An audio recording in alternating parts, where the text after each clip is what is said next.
Bom dia, irmão. Bom dia, irmã. Vamos começar com mais uma escola dominical na paz de Deus, Shalom, nosso Senhor Jesus Cristo, Yeshua, né? E iluminados pelo Espírito Santo, começamos mais um estudo nessa época de finados, né? Em homenagem aos falecidos, falando do purgatório, né? Que alguns podem estar. Alguém pode me falar, sim, mas isso é doutrina católica, invenção católica. A fé salva, né? Não preciso mais nada. Ou existe céu, ou existe inferno, né? Tudo é eterno, né? Não, olha, nós podemos pegar aqui um livro judaico, tá até aqui do lado, né? O Talmud. E o Talmud judaico, eu tô na mão com ele aqui, o Rosh Hashanah, até um volume, fala em purgatório. Ó, aqui, ó.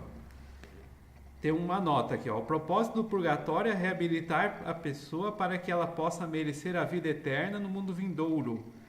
Assim, pois, depois que os efeitos maléficos do pecado tiverem sido purgados, ela estará pronta para entrar no mundo vindouro, ou no Éden, né, ou no paraíso, ou no reino dos céus, né, que seja aí várias situações.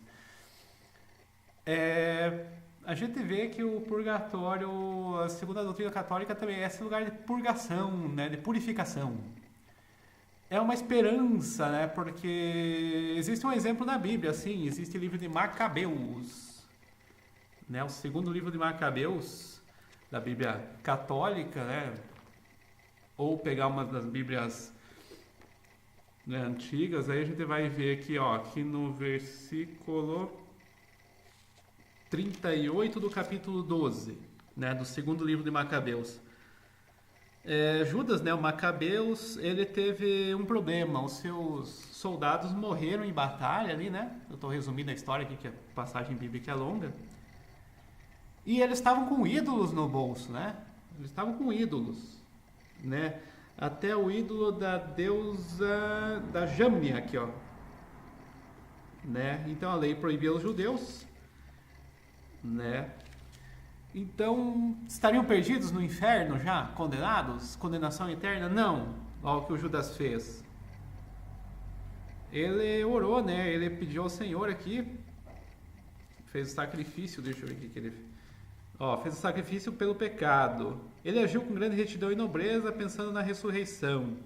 Se não tivesse esperança na ressurreição dos que tinham morrido na batalha, seria coisa inútil tu rezar pelos mortos, né? Então, finados, ele não é uma data inútil aqui, ó. Mas, considerando que existe uma bela recompensa guardada para aqueles que são fiéis até a morte, então esse é um pensamento santo e piedoso. Por isso mandou oferecer um sacrifício pelo pecado dos que tinham morrido, para que fossem liberados do pecado, né? Então, claro que nós não temos mais sacrifício, o sacrifício foi substituído pela oração, né?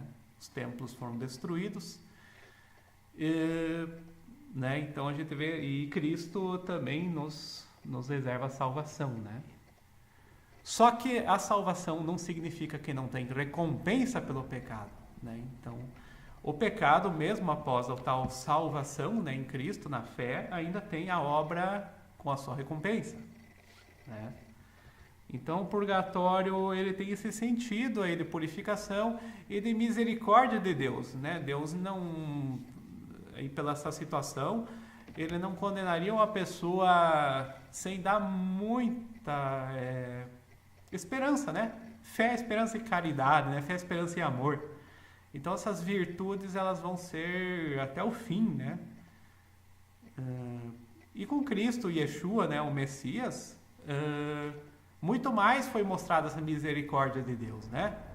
Nós vemos que a misericórdia, ela veio para pagãos, ela veio para ímpios, cobradores de impostos, samaritano, né, que era uma pessoa mal vista, também. Então Jesus, ele deu vários exemplos de pessoas que poderiam, né, não ir para esse eterno inferno, que eterno, na verdade, do inferno se chama Aion, né? É uma era, é um inferno por um momento.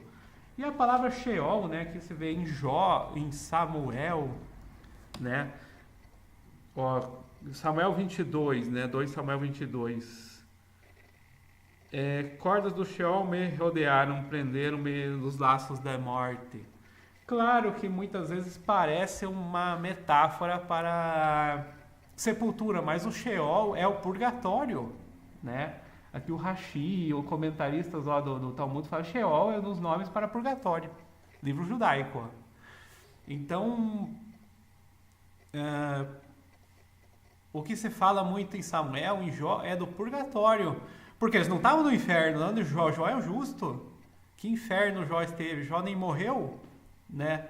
Claro que ele estava falando do Sheol como purgatório, e mesmo que fosse, né, ele tinha essa analogia, era um local de sofrimento, é o ranger de dentes, né, que se fala já no Novo Testamento, é o sofrimento, né? Então, claro que tem uma esperança, né, para essa pessoa que está lá. Seja por ela mesma, né, pelo retorno ao Senhor, seria o filho pródigo, né, por isso da parábola, seja na oração, aqui por Macabeus, das pessoas que pedem por ela também, né? E Deus é misericordioso, né? O Senhor tem misericórdia, né? Então, nós vemos doutrinas que colocam ou na sepultura, né? Simplesmente na sepultura física, essa que tem no cemitério aqui, esse é o Sheol para alguns. E outros acham que a fé salva, né? E simplesmente o ato de fé e todo o pecado foi instantaneamente me levou para o céu, né? Citando o ladrão lá na cruz, ou citando algumas passagens que tinham uma outra referência, né? Na verdade, né, quem nos perdoa pecado é Yeshua, não é nós mesmos que auto-perdoamos nossos pecados, né? Então não é tão automático assim. A situação é uma pessoa, né? Deus é pessoas, é trindade, é 3 pessoas, né? Então ele tem uma relação, um relacionamento com nós, não é nós automático, que eu tenho fé, agora eu estou perdoado dos pecados, já estou no céu automaticamente, né? Então essa situação, muitas vezes de algumas escolas mais protestantes de começo, hoje nós não vemos isso, mas, né? Então, e outras situações. Então não tem problema nenhum, né, rezar pelos mortos, não tem problema nenhum falar assim purgatório, né, porque já dos sábios judeus aqui já tinha, então, né, a situação não é uma invenção, né, E um segredo cabalístico que até um amigo meu comentou esses tempos é assim, com a circuncisão, né, que depois virou uma circuncisão de coração, né, com Yeshua. Né, Jesus lá no livro de Tomé, né, que também dito apócrifo, aqui como Macabeus você coloca como apócrifo, né? O homem escolhe qualquer apócrifo que é inspirado pelo Espírito Santo, não é o Espírito Santo que escolhe, né? Então daí, lá ele fala que tem essa questão da circuncisão de coração, né? Mas o segredo cabalístico, assim, quem não entraria no Gehinom, né, no purgatório, seria o pessoal da circuncisão, né? O circuncidado não entraria no purgatório, é um segredo cabalístico. Então, por um motivo místico ali que tem que ser explicado mais com o tempo, né? Não é assim umas pequenas palavras que a gente explica.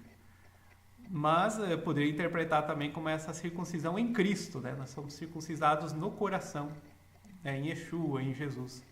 E aí também não teria purgatório. Outro sentido místico, algumas escolas falam que esse purgatório simplesmente é um após a morte que nós recordamos os pecados e aí nós sofreríamos, né? Esse fogo de arrependimento, esse fogo da consciência, né? Então esse ranger de dentes via a nossa própria consciência após a morte. E esse período passaria também, pode ser prevenido com certas práticas místicas e certa reflexão e arrependimento em vida. Então a gente poderia também não entrar no purgatório, né? Então, nessa situação toda. E a eterno, como a gente falou, é um período de tempo, né? O eterno para nós, para Deus tudo é eterno, né? Tudo já aconteceu, em Deus já está tudo resolvido. Só para nós que tem esses períodos, esse retorno ao Senhor. E a parábola do filho pródigo nos mostra bem que se nós nos afastarmos de Deus, ainda temos esperança em qualquer momento de voltar para Ele, voltar para o eterno, né? Tá bom, pessoal, essa foi mais uma escola dominical.